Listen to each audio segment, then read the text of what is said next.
The president's first State of the Union address is just hours away, and it comes at a perilous time for the White House, really. There's war in Ukraine, a rising inflation, a global pandemic, and there's the crisis, the influx of immigrants flooding in from the southern border, causing a lot of people to take notice. Joe Khalil is joining us live to break down what we can expect from tonight's speech. Joe?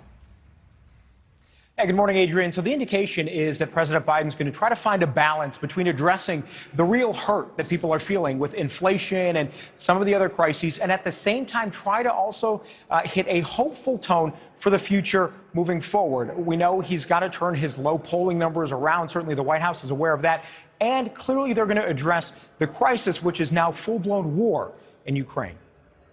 President Biden to deliver his first historic State of the Union address, facing down multiple crises, both at home and abroad.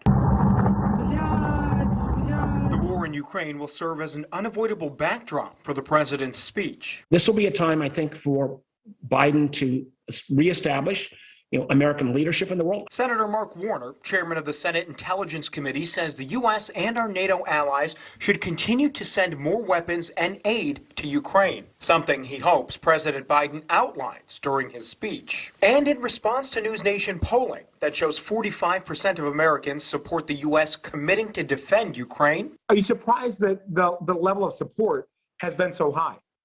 Well, Joe, not entirely. You're seeing the people of Ukraine put their lives on the line, basically to try to stand up for their democracy and their desire to be more aligned with America. Senator Warner gives President Biden high marks on the issue so far. But overall, President Biden's approval is at historic lows. Our polling shows only 43% approve, compared to 57% who disapprove of his job performance so far. One big reason is inflation, which 88% of Americans say they're either somewhat or very concerned about. House Republicans will always fight for you. And House Republicans tell us they want to see President Biden own it. There's been a lot of denial from this administration about some of the problems that we're having. I would really hope that after a year of this, that we recognize that there are issues. And with COVID subdued at the moment, mask mandates and restrictions coming to an end in many parts of the country, an opportunity for President Biden to turn the page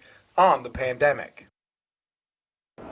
And to be clear, that poll was taken on February 23rd and 24th, right around the beginning stages of this invasion. So presumably people may feel differently, even more strongly about it now, but certainly something President Biden will address. And again, the indication from the White House is he's going to be realistic about challenges and hopeful about solutions.